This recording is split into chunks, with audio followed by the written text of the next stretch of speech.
وعلیکم السلام ورحمۃ اللہ۔ آپ نے اس آڈیو میں دو سوال کیا ہے۔ پہلا سوال یہ ہے کہ کیا جمعہ کے دن جمعہ کی نماز کے بعد یا نبی سلام علیکہ اس طرح سے جو بلند آواز سے اجتماعی طور پر درود شریف پڑھتے ہیں تو کیا یہ درست ہے؟ یہ بدعت ہے نا۔ دیکھیں، جمعہ کے دن کثرت کے ساتھ درود شریف پڑھنے کا حکم ہے، جمعہ کے دن اور جمعہ کی رات میں، اور نبی کریم صلی اللہ علیہ وسلم نے اس کی ترغیب بھی دلائی ہے کہ کثرت سے مجھ پر درود بھیجو، اور اس کا طریقہ بھی بتایا ہے نا۔ ہمیں یہ دیکھنا چاہیے، کوئی بھی عبادت ہو، یہ دیکھنا چاہیے کہ اللہ کے نبی صلی اللہ علیہ وسلم نے اس عبادت کو کیسے انجام دیا، صحابہ نے اس عبادت کو کیسے انجام دیا، ٹھیک ہے۔ اگر آپ سیرت پڑھیں اور احادیث پڑھیں، صحابہ کی زندگی، ان کی سوانح حیات پڑھیں، تو معلوم یہ ہوتا ہے کہ وہ جمعہ کی نماز کے بعد اجتماعی طور سے بلند آواز سے درود شریف نہیں پڑھتے تھے۔ کہیں کوئی ایک مثال اس کی نہیں ملتی ہے۔ ہاں، آپ اپنے طور پر صبح سے شام تک، بلکہ جمعہ کی رات میں بھی اپنے اپنے طور پر آہستہ آواز میں درود شریف پڑھیں، اللہم صلی وسلم وبارک علی نبینا محمد، اتنا پڑھ لے تو بھی کافی ہے، یا درود ابراہیمی جو ہے اللہم صلی علی محمد وعلی آل محمد، پورا درود اس کو پڑھیں، جو بھی صیغے سنت سے ثابت ہیں۔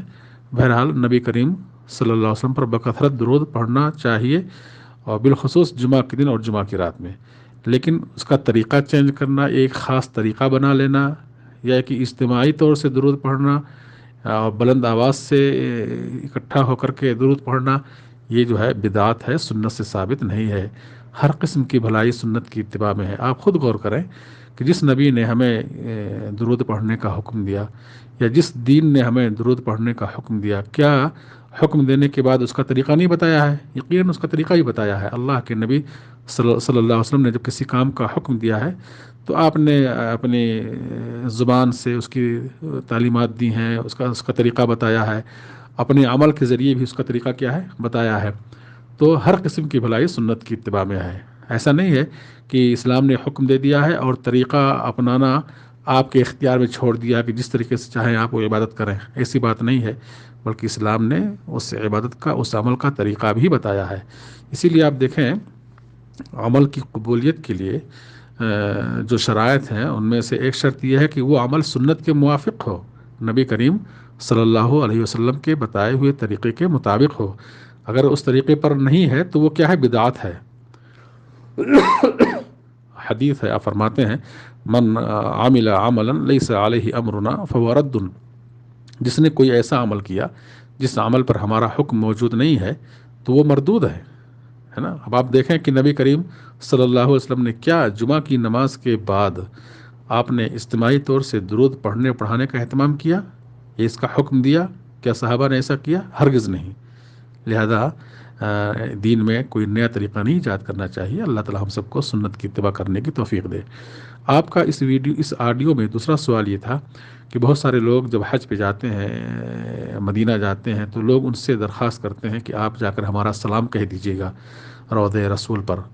دیکھیں میرے بھائی، نبی کریم صلی اللہ علیہ وسلم نے ہمیں اس بات کا حکم دیا ہے کہ مجھ پر کثرت سے درود پڑھو، اور تم جہاں کہیں سے مجھ پر درود بھیجو گے اللہ کے فرشتے مجھ تک پہنچائیں گے، تمہارا درود مجھ تک پہنچے گا، تم جہاں کہیں سے بھی جو ہے بھیجو، ٹھیک ہے۔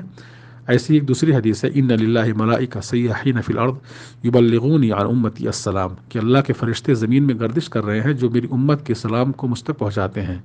تو اللہ سبحانہ وتعالیٰ نے فرشتوں کو مقرر کر رکھا ہے جو امت کے سلام کو نبی کریم صلی اللہ علیہ وسلم کی برزخی زندگی میں آپ تک پہنچاتے ہیں۔ کیا کیفیت ہے واللہ عالم، اس برزخی زندگی کے بارے میں ہم اپنی طرف سے کوئی بات نہیں کہہ سکتے ہیں۔ جتنا بتایا گیا ہے اتنے پر ہمارا ایمان ہونا چاہیے، ہے نا، کیونکہ وہ غیب ہے اور غیب کے بارے میں ہمیں علم نہیں ہے۔ جتنا بتایا گیا ہے قرآن و حدیث میں اتنے ہمارا ایمان ہونا چاہیے۔ اپنی طرف سے کوئی اس میں چون چرا یا کوئی اور اضافہ نہیں کرنا چاہیے، ٹھیک ہے۔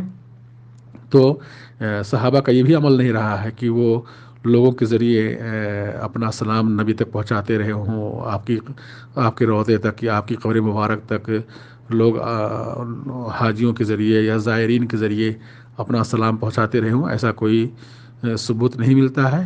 لہذا ہر شخص جہاں کہیں بھی وہ رہے، وہ نبی کریم صلی اللہ علیہ وسلم پر درود و سلام بھیجے سنت کے مطابق، اور اللہ کے فرشتے اس سلام کو آپ تک پہنچائیں گے، اور اللہ کے فرشتے اس عمل کو لکھ رہے ہیں۔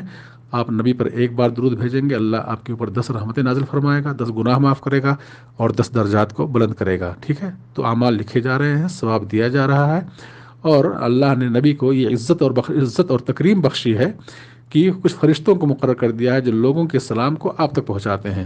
یہ بھی دلیل ہے اس بات کی کہ نبی کریم صلی اللہ علیہ وسلم ہماری اور آپ کی باتوں کو سنتے نہیں ہیں، آپ کا دنیا سے تعلق ختم ہو گیا ہے، آپ برزخی زندگی میں ہیں، اسی لیے اللہ نے ہماری اور آپ کی درود کو ان تک پہنچانے کے لیے فرشتوں کو مقرر کیا ہے، ٹھیک ہے؟ فرشتوں کو مقرر کیا، اگر وہ سنتے ہماری پکار کو، ہماری بات کو، تو فرشتوں کی مقرر کرنے کی ضرورت نہ تھی۔ تو فرشتوں کا مقرر کرنا ہی دلیل ہے اس بات کی کہ آپ سنتے نہیں ہیں، ہے نا؟ تو بہرحال بہت ساری باتیں اس سلسلے میں، اللہ تعالی ہم سب کو دین حق سمجھنے اور اتباع سنت کی توفیق دے، آمین۔